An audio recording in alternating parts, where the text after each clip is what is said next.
નમસ્તે શ્રોતા મિત્રો, આપણી યાત્રામાં આજે આપણે ઉદ્યોગ સાહસિકને મળીશું. રાજભાઈ મહેતા એક યંગ એન્ટરપ્રેન્યોર તરીકે આવ્યા છે. આપણે જે બધી યાત્રાની વાતો કરી, તો આજે આપણે ખરેખર જેણે યાત્રા કરી છે અને ઉદ્યોગ સાહસિકતા અનુભવ્યું છે એવાની સાથે વાત કરીશું. એટલે એને એવું કહેવાય કે hearing from the horse's mouth. Rajbhai, અમારા રેડિયો ટોકમાં તમારું સ્વાગત છે. હું જાણું છું એમ તમે ઈ સ્કૂટર બનાવો છો અને બહુ સરસ રીતે કામ શરૂ કરી રહ્યા છો. ફરીદાબાદમાં તમારી ફેક્ટરી છે. તમારી વાત તો તમે જ કરશો એટલે હું ઓળખાણ નથી આપતો.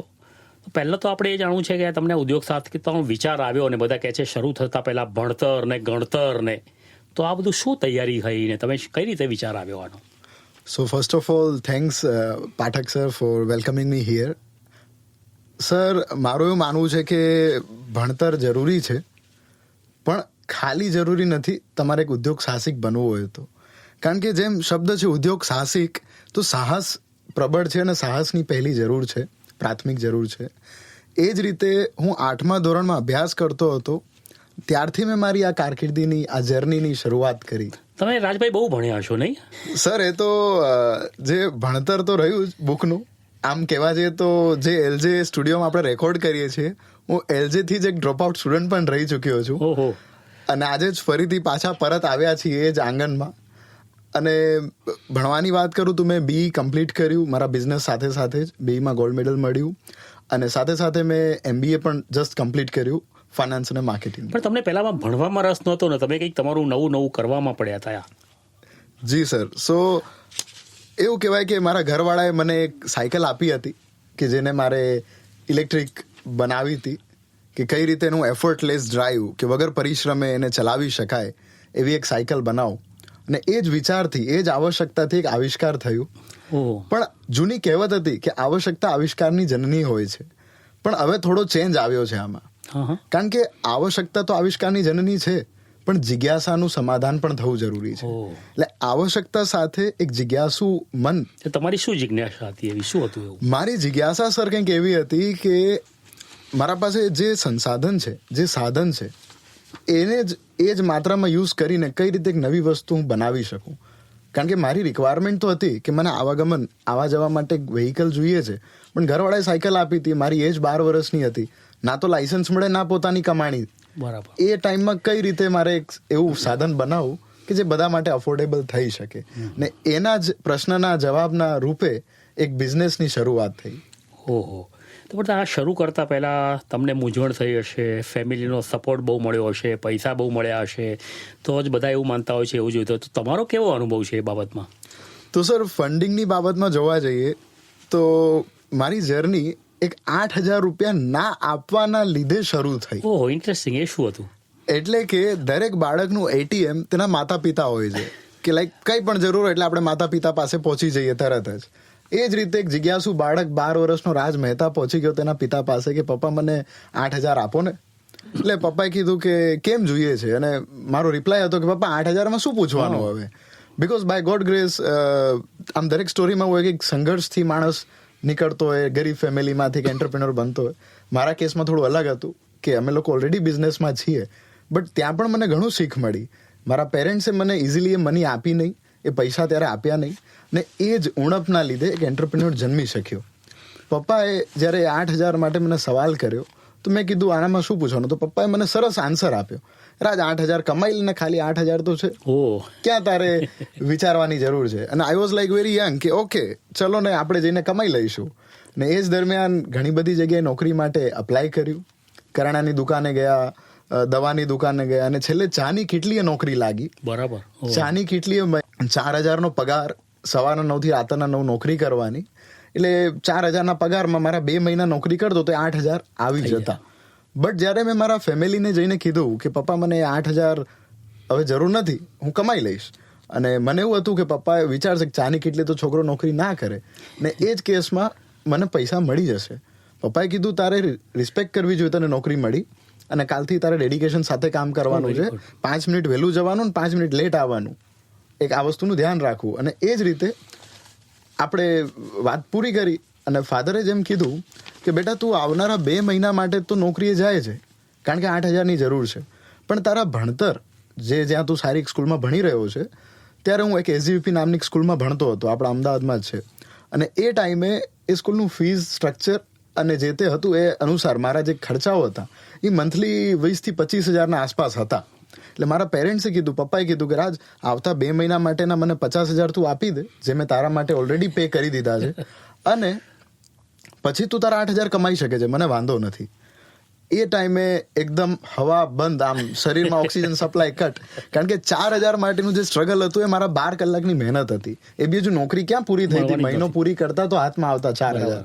અને એ વ્યક્તિ જે આપણા પેરેન્ટ છે, હું મારા યંગ ફ્રેન્ડ્સને પણ કહેવા માંગુ છું આ પ્લેટફોર્મ દ્વારા, કે આપણે વિચારતા હોઈએ છીએ કે નાની નીડ આપણા પેરેન્ટ સામે મૂકી દઈએ અને આપણે વિચારીએ કે જો ને પપ્પા મને અપાવતા જ નથી, કે આ નથી કરતા. બટ એ લોકો ઓલવેઝ એમના કરતા સૌથી બેસ્ટ આપણાને આપે છે. આપણી લાઈફ માટે સૌથી સારું વિચારનાર ખાલી ને ખાલી આપણા માતા પિતા છે. ખરી વાત છે. અને એ જ રીતે મારા પેરેન્ટ્સે મને એક સારી સ્કૂલ, સારું ભણતર આપ્યું અને સારું ઘડતર પણ કર્યું. એટલે ઘડતર, ભણતર ને ગણતર ત્રણેય વસ્તુ જરૂરી છે. અને એ જ રીતે એ ટાઈમે પપ્પાએ ઘડ્યો મને. એ 8,000ની નીડ ફૂલફિલ ના કરી, નોકરી ગયો, નોકરી મળી નહીં, અને પછી મારા દાદા પાસેથી મને એ 8,000નું ફાઇનાન્સ મળ્યું. અને ફાઇનાન્સ એ રીતે મળ્યું કારણ કે મારી તો કેપેસિટી હતી નહીં કે મહિને હું 25,000 પપ્પાને આપી શકું. ત્યારે મને એક વસ્તુ રિયલાઇઝ થઈ કે મારી કેપેસિટી કરતાં વધારે મારા પેરેન્ટ્સ મારા પર ખર્ચી રહ્યા છે. બરાબર. આપણી કેપેસિટી જાણવી હોય તો બજારમાં જઈને ક્યાંક જવું એટલે આપણને ખબર પડે. મારી વેલ્યુ 4,000ની હતી એ ટાઈમે. 12 કલાકના 4,000 મારી કિંમત હતી મહિનાની. એ વ્યક્તિ મારા ઉપર 25,000થી વધારે દર મહિને ખર્ચો કરી રહ્યા હતા. જૂનો કેટલો કર્યો તો ખબર જ નથી.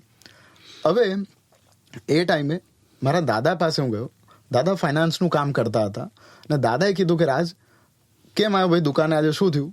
હું, દાદા તમે ગામને પૈસા આપો છો, મને આપો ને. તો મેં કીધું દાદા હું 2 નહીં 3% વ્યાજ આપીશ, વાંધો નહીં. અને દાદાએ કીધું કે રાજ ઓકે, ધેટ્સ ગુડ. હવે તો અહીંયા દુકાને આવ્યો છે તો ભાઈ આ તો વાણિયાની પેઢી છે એટલે આપણે અનસિક્યોર્ડ લોન આપતા નથી, અનસિક્યોર્ડ બિઝનેસ કરે ને.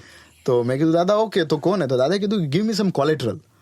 કોલેટરલ એટલે લાવે ક્યાંથી 12 વર્ષનું છોકરું. એટલે દાદાએ કીધું તારા કેસમાં છૂટ, કે તું બુક્સ કે તારું જે બી એનીથિંગ બિલોંગ્સ ટુ યુ, તું લઈને આવ. તને જે બિલોંગ કરતું ને તું લઈ આવ, જે તને લાગુ પડતું. એટલે આપણે તો બાળક હોય તો બુક્સ, બેગ, જૂના ટોયસ બધું લઈને જતા રહ્યા બિલ સાથે. બિલ ઉપર લખ્યું તું પપ્પાનું નામ. એટલે દાદાએ પૂછ્યું કે આ પ્રૂફ ઓફ ઓનરશિપ ક્યાં છે આની? હું, દાદા બિલ છે એટલે મારું જ ને, બિલ મારા પાસે. દાદાએ કીધું કે ભાઈ બેટા, બુક ઉપર રાજ મહેતા લખ્યું છે કવર ઉપર, બટ ઇટ ડઝન્ટ મીન કે it belongs to you. Owner કોણ છે આના અલ્ટિમેટ? હું તો પપ્પાએ ખરીદી. તો બેટા આ બુક તારી નથી, તારું શું છે તું લઈને આવ. અને ત્યારે રિયલાઇઝ થાય કે આપણું કંઈ નથી આમાં. જે અવાજ છે, જે શબ્દો વાપરીએ છીએ, જે વાણી છે, તે પણ આપણા પેરેન્ટ્સે, આપણા ગુરુજનોએ શીખવાડેલી છે. આપણે તેના ઋણી છીએ. We can't repay them at any number of births. કેટલા પણ બર્થ થાય એને આપણે ચૂકવી ના શકીએ. અને એ જ રીતે એક જીદ હતી. એ જીદ દાદાએ સમજી. દાદાએ કીધું કે આઈ મોનિટર યોર એક્સપેન્સ, હું 8,000 તને આપીશ, પણ હાથમાં નહીં આપું, તારે ક્યાં આપવા છે તું મને બતાય. એટલે હું, દાદા તો કોરિયા મોકલવા છે. દાદા કે કોરિયા એટલે કયું? હું, દાદા પેલું વિદેશવાળું. અને દાદાએ કીધું કે તું ત્યાં પૈસા મોકલીને શું કરશે? હું, દાદા એક મારો સ્કૂલનો પ્રોજેક્ટ છે ને મારે સર્કિટ મંગાવવાની છે. એટલે દાદાએ કીધું ઓકે ચલો. અને એ ટાઈમે જ આ જર્નીની શરૂઆત થઈ. અને આગળના સ્ટોરીમાં જેમ જેમ પ્રશ્નો આવતા જશે એ જ રીતે આપણે આને અનકવર કરીશું. હવે આમ હું જાણું છું ત્યાં સુધી you are the youngest innovator. તો યંગેસ્ટ ઇનોવેટર શું કર્યું ને? ઇનોવેશન અને સ્ટાર્ટઅપની બધા વાત કરે છે, કઈ પ્રોડક્ટ કરવી, ઇનોવેશન શું કરવું. તો આ જે ઇનોવેશનને આવિષ્કાર કર્યો છે એ કઈ રીતે આખી જર્ની કરી, શું શું ઇનોવેશન કર્યું? તો સર, જેમ જ્યારે મેં જર્નીની શરૂઆત કરીને તો ત્યારે મને ખાલી ફોકસ હતો કે હું મારી પ્રોબ્લેમનું સોલ્યુશન કઈ રીતે લાવું. બરાબર. પછી મેં આઈડેન્ટિફાઈ કર્યું કે મારી જે પ્રોબ્લેમ છે, મારા જેવા તો કેટલાય રાજ, ના ખાલી ગુજરાતમાં, ના ખાલી ઇન્ડિયામાં, બટ વર્લ્ડ વાઇડ કેટલાય મારા જેવા લોકો છે જેની આવી સમસ્યાઓ આવે છે. અને એ લોકોને જો હું આ સોલ્યુશન પ્રોવાઈડ કરું તો એક બહુ મોટો બિઝનેસ જનરેટ થઈ શકે છે. એવું કહેવામાં આવે છે કે entrepreneur is the person who identifies the opportunity. કે ભાઈ જે ચેલેન્જીસ હોય ને એને આઈડેન્ટિફાઈ કરે ને એનામાંથી ઓપોર્ચ્યુનિટીને ફાઇન્ડ આઉટ કરે. બહુ સરસ. બટ પ્રોબ્લેમ્સ તો વર્ષોથી હતા. અને પ્રોબ્લેમના સમાધાન, લાઈક કોઈ સાથે કમ્યુનિકેટ કેમનું કરવું, તો પહેલા લેટર એઝ અ સમાધાન આવ્યું. પણ પછી લોકોએ આઈડેન્ટિફાઈ કર્યું કે ક્વિક નથી, અમુક વસ્તુ રિલાયબલ નથી, અમુક વસ્તુ અફોર્ડેબલ નથી. અને મેં જોયું છે કે જ્યારે પણ જૂની સોલ્યુશનને તમે એક નવા સોલ્યુશનથી રિપ્લેસ કરવા માંગો છો, that thing should be quick, reliable ને અફોર્ડેબલ. બરાબર. લાઈવ એક્ઝામ્પલ જોવા જઈએ તો આજે શાકવાળા પણ, જે અભણ વ્યક્તિ છે, એ પણ ભીમ અને યુપીઆઈ યુઝ કરીને પેમેન્ટ એક્સેપ્ટ કરી રહ્યા છે. એ જ રીતે ઘણા બધા, જેમ સ્વિગી, ઝોમેટો થઈ ગયા, ઓલા, ઉબર થઈ ગયું, આ બધા લોકોએ ડોમિનોઝ બહુ પહેલાં શરૂ કર્યું હતું પિઝા ડિલિવરી કરવાનું, ઝોમેટોએ નહોતા કર્યું, બટ આજે ડોમિનોઝના પિઝા ડોમિનોઝ કરતાં વધારે ઝોમેટોથી બુક થઈ રહ્યા છે. બરાબર. તો એ લોકોએ પ્રોબ્લેમ તો આઈડેન્ટિફાઈ કરી હતી, પણ જે સોલ્યુશન આપવામાં આવ્યું હતું ને, એને રોંગ પ્રૂવ કરીને એક રાઈટ સોલ્યુશન પણ પ્રોવાઈડ કર્યું. એટલે આ જે વિચાર આવે નવું કંઈ કરવું, એમાં પ્રોબ્લેમને સમજવો, આઈડેન્ટિફાઈ કરવો બહુ જરૂરી છે. એક્ઝેક્ટલી, એ એની નીવ છે. જો આપણે એને આઈડેન્ટિફાઈ કર્યો ને, તો એક નવો ધંધો 100% એનામાંથી જ ઉત્પન્ન થશે. તો પછી એમાંથી ઇનોવેશન કઈ રીતે થાય? શું છે ઇનોવેશન? એટલે શું? ઇનોવેશનની પરિભાષા એવી છે કે આપણે જે તે વસ્તુ એક્ઝિસ્ટ કરતી જ હોય અથવા નથી, પણ એને જ એક સારી રીતે પીરસવું, લોકોને પરોક્ષ રૂપે આપવું, જે આપવાની રીત નવી હોય. જેમ કે આજનું પોડકાસ્ટ જોઈ લઈએ તો પહેલાં પ્રવચન ચાલતા હતા, એ ટાઈમે નોલેજ પીરસાતું હતું, પણ એક વર્ગ સીમિત હતો ત્યારે. આજે ટેકનોલોજીના માધ્યમથી લોકો સુધી જઈ રહી છે આ વાતો, વર્ષો સુધી રહેશે, ઓન રેકોર્ડ્સ રહેશે. આપણા સાધુ ભગવંતો પહેલાં સ્ક્રિપ્ચર્સ લખીને ગયા, ત્યારે ઇનોવેશન હતું કે ઇંકથી લખાતું. આજનું ઇનોવેશન છે કે આપણે આ રીતે ડિજિટલ ફોર્મેટમાં લઈ રહ્યા છીએ. અને આવા જ ઘણા બધા ઇનોવેશન હજુ આવનારા ટાઈમમાં જોવા મળશે. હવે આ તમારી જે ઈ સ્કૂટરની ફેક્ટરી છે, એની સ્થાપના કરી અને એને માટે તમે દેશ વિદેશમાં ફર્યા હશો, બીજા લોકોને મળ્યા હશો, એ કઈ અનુભવ અમને કોને, કઈ ઓળખાણો હશે એટલે ગયા કે કઈ રીતે મળ્યા બધાને, કેવા કેવા લોકોને મળ્યા? તો સર, એન્ટરપ્રિન્યોરશિપની વાત કરીએ ને, તો કે એન્ટરપ્રિન્યોરની બેઝિક ક્વોલિટી છે કે કૂદી પડે. અને આપણા ગુજરાતીમાં કહેવાય આદુ ખાઈને પડી જાય, કે પાછું મળીને નહીં જવાનું ક્યારે પણ. મતલબ once you decide, then nothing to discuss. You just decide and do it. Discussion ના, એકવાર ડિસાઇડ કર્યું એટલે કરવાનું, પછી ગમે તે થાય. અને એ જ રીતે મેં ઘણા બધા એવા અપ્સ એન્ડ ડાઉન્સ લીધા. બટ એક મજાની વાત એ છે કે જે મારી નીડ આવી કે મારે એક્સપોર્ટ કરવું છે, અને રાજ ઇલેક્ટ્રોમોટિવ્સ નામથી મેં મારી કંપની શરૂ કરી. બરાબર. એ ટાઈમે, એ વખતે ઉંમર શું હતી તમારી? ત્યારે મારી ઉંમર 13 વર્ષની હતી. અને 14 વર્ષના એજે હું ઇન્ડિયન મીડિયાના સામે આવ્યો. મને ત્યારે ખબર પણ નહોતા કે હું વર્લ્ડનો યંગેસ્ટ ફાઉન્ડર છું ઓટોમોબાઈલ કંપનીનો. બટ આજના તારીખમાં તમે જસ્ટ ગૂગલ પર જ્યારે સર્ચ કરો છો કે who is the world youngest founder of automobile company, ત્યાં આન્સરમાં તમારું નામ મળે. અને આનાથી જ એક મેસેજ પણ હું મારા યુવા મિત્રોને આપવા માંગુ છું કે મિત્રો, એક સરસ સ્ટેટમેન્ટ છે, તમે ધ્યાનમાં લેજો, કે જ્યારે તમારું નામ કોઈના સામે કે ગૂગલમાં લખવામાં આવે અને નીચે તમારો ફોટો આવે ને, અથવા એના મેમરીમાં તમારું ફોટો આવે કોઈ વ્યક્તિના, એ એના મેમરીની અથવા એ ગૂગલના એસીઓની અચીવમેન્ટ છે, એ તમારી અચીવમેન્ટ નથી. બટ જ્યારે તમારું નામ ના લેવામાં આવે અને કોઈ સ્કિલનું નામ લેવામાં આવે અથવા તમારી ઇન્ડસ્ટ્રીનું નામ લેવામાં આવે, અને એઝ અ રિઝલ્ટ તમારું આન્સર, એના આન્સરમાં જ્યારે તમારું રિઝલ્ટ આવે, કે લાઈક જ્યારે ગૂગલ પર લખવામાં આવે કે ઓટોમોબાઈલ ઇન્ડસ્ટ્રીના વર્લ્ડના યંગેસ્ટ ફાઉન્ડર કોણ છે, અને જ્યારે નામ આવે નીચે Raj Mehta, that's your achievement. Right. So like તમે જે તે ફિલ્ડમાં કામ કરો છો, બી સ્પેસિફિક, ફોકસ કરો, અને જે પણ કરો છો તેને બેસ્ટ રીતે કરો. મતલબ લાઈક કે મને કોઈ ચા પીરસવાનું કે તો મારાથી સારી કોઈ ચા પીરસી ના શકે. અને જેમ હું સ્કૂટર્સ બનાવું છું, તો મારું એક જ ગોલ છે કે મારા કરતાં સારા સ્કૂટર્સ કોઈ ના બનાવે, અને જે બનાવી રહ્યા છે એનાથી સારું હું લોકોને આપી શકું. તો આ બધી ટેકનોલોજી તમે પરદેશમાંથી, ચાઇના કે કોરિયાથી લાવ્યા હતા, પછી ઇમ્પોર્ટ કરવું પડ્યું હશે બધું. એ કેવી જર્ની હતી? એમાં શું મુશ્કેલી પડી? સૌથી મોટી મુશ્કેલી હતી કે ઉંમર પહેલા અને સંવિધાન વિરુદ્ધ કામ કરવું. કારણ કે આપણું સંવિધાન એવું કહે છે કે 18 વર્ષથી ઓછી વયના વ્યક્તિ એ માઇનોરમાં ગણાય છે. મારી એજ 16 વર્ષની હતી જ્યારે મને ઇન્ક્વાયરી આવી વિદેશથી. ઇન્ક્વાયરી આવી એટલે મને થયું કે આપણે મોકલી દઈએ વસ્તુ ત્યાં વિદેશમાં. ઇન્ડિયન પોસ્ટમાં ગયા અને વાત કરી કે સર આ ડબ્બો છે, મારે મોકલવો છે, બરાબર, અને પૈસા તમે કહો એટલે એ રીતે તમે લાવશો કે કઈ રીતે. તો એ ટાઈમે મારે જરૂર ઊભી થઈ ઇમ્પોર્ટ એક્સપોર્ટ લાયસન્સની, જેને આઈસી, ઇમ્પોર્ટ એક્સપોર્ટ સર્ટિફિકેટ પણ કહેવાય. આઈડિયા જ નહીં કંઈ આપણાને, સ્કૂલોમાં ભણાવવા આવતું નથી. અને એ ટાઈમે મેં અપ્લાય કર્યો. DGFT ડિપાર્ટમેન્ટ હોય, જે આ લાયસન્સની ઓથોરિટી છે ગવર્મેન્ટની. મેં અપ્લાય કર્યું ને એટલે પહેલાં તો રિજેક્ટ થયું ઓનલાઈન. આવું 3-4 વાર થયું, કારણ કે લખાતું હતું કે ભાઈ તમે ડોક્યુમેન્ટ ઇનવેલિડ સબમિટ કર્યા છે, કંઈક ડેટ નાખવામાં ભૂલ થઈ હશે તમારી.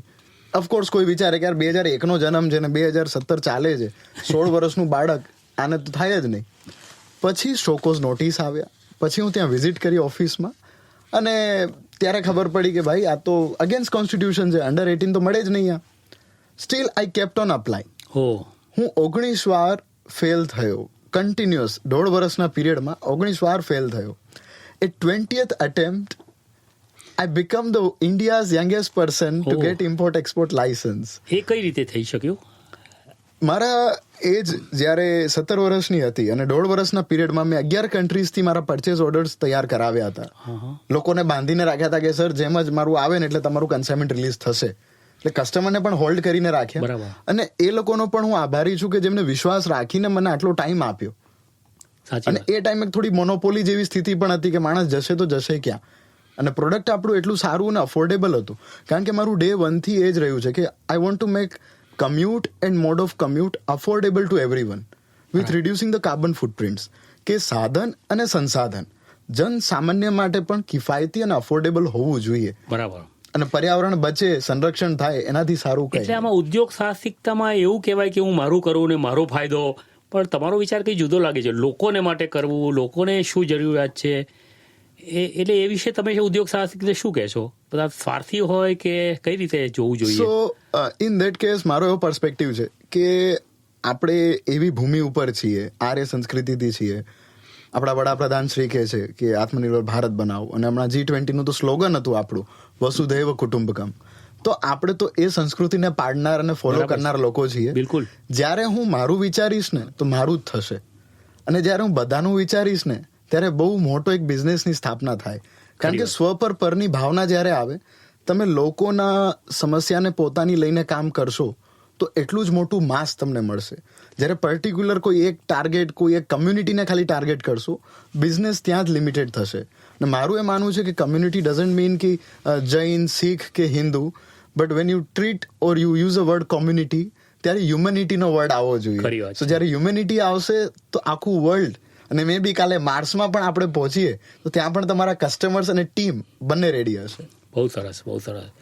તો આખી આ ટેકનિકલ ફિલ્ડમાં ઇનોવેશન કરીને તમે સ્કૂટરો બનાવો છો, આગળ કઈ પ્લાન છે? તો આ સ્કૂટરો બનાવવાનું જે કામ હતું એ તમને આવડતું હતું કે તમે કઈ રીતે આ બધું સેટઅપ કર્યું? ફેક્ટરી કેટલા સ્કૂટરો બનાવો છો?